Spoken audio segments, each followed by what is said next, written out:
ఎన్ని కష్టాలు వచ్చినా, కన్నీళ్ళు వచ్చినా, బాధ వచ్చినా, అవమానాలు జరిగినా, ఏది వచ్చినా కానీ తట్టుకునే శక్తి మన మానవ జన్మకు ఉన్నది.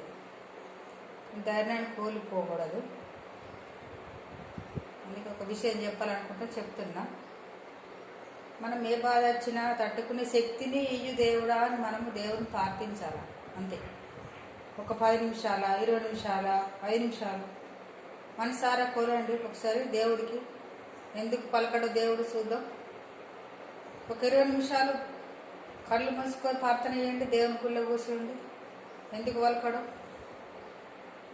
అంతేనండి.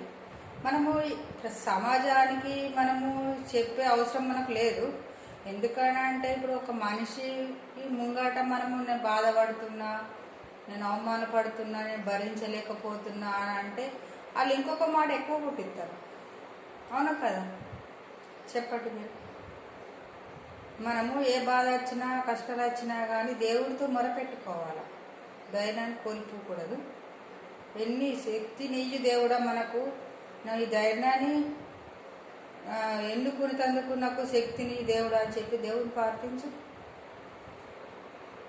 ఒక రోజున నీ సమస్య తీరుతుంది. అవునా కదా? చెప్పండి. ఎవరికైతే నష్టం వాడు కావడి పెట్టండి. నిజమా అబద్ధం అన్నది. ఒక 5 నిమిషాలు కూర్చున్నారు. 20 నిమిషాలు కాదు, 10 నిమిషాలు కాదు, ఒక 5 నిమిషాలు మనసు పూర్తిగా దేవుని గోలు, నీకు ఇష్టమైన దేవుని గోలు.